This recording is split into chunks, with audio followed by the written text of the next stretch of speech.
Hello, beautiful community. Let's get this up a bit. We're going to chat very briefly today about probably as important an image from the Ukraine war as any other, and that's the killing of who we believe to be Timofiy Shadura, who was captured, we believe, near Bakhmut in early February, and who said Slava Ukraini, and then was repeatedly shot. And then we'll say a little bit about political crisis in Georgia. A few of you have asked me about that. So I think the killing of this man is really important. And it's not important in the legal sense because obviously it doesn't look like it's just a war crime. In the ethical sense, it looks like it's an actual war crime. But that's not what that's about fundamentally. So there's an extraordinary, I think, personal story there, and there is an extraordinary political story. The extraordinary personal story, well, just one part of it is he could have said, I'm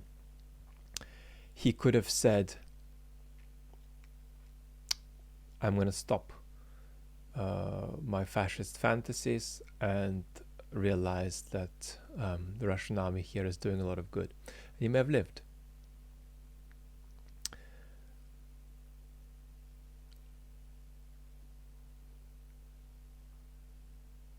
And that image of him with the cigarette and the calmness and the resignation and the reckoning with the fact that he was going to lose his life, and that's what he chose to say is the last thing he said.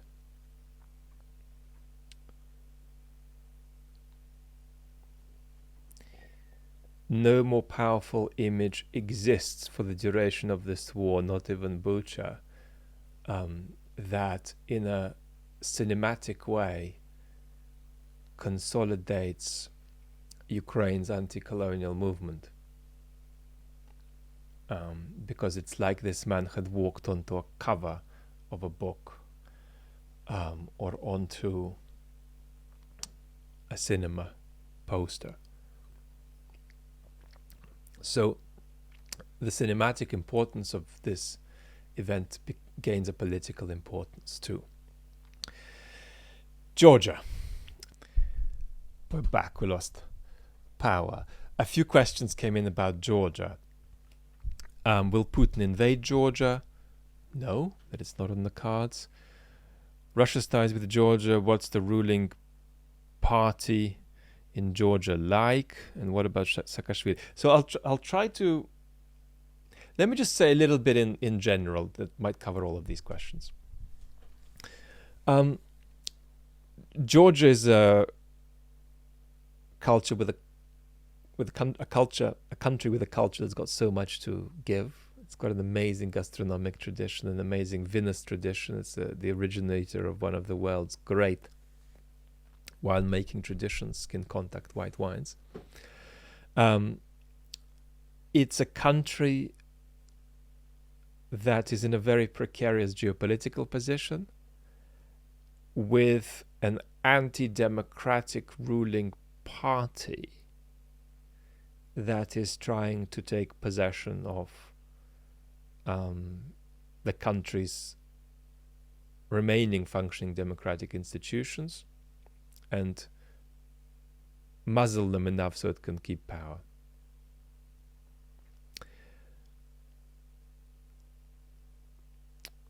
Georgia is far from Europe. It's a small country. It feels very vulnerable. It's got an unresolved conflict with Russia. A fifth of Georgian territory is controlled by Russia.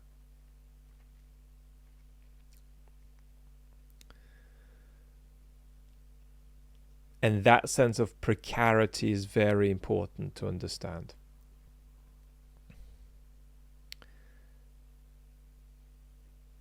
Public opinion is relatively pro-EU and very strongly so among the younger generation.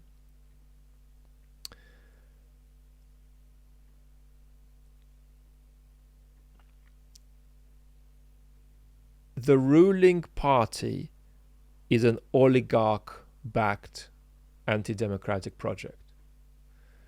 But that does not make it a simply, a Putin puppet. So that would be very simplistic.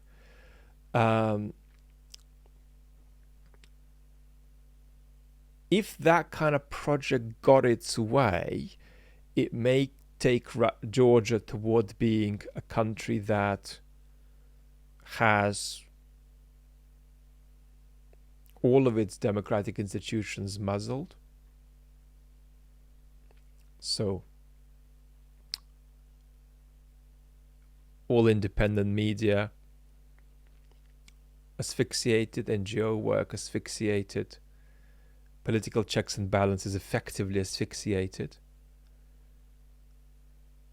So that would be similar as a model to some of the kinds of authoritarianism you see in that region.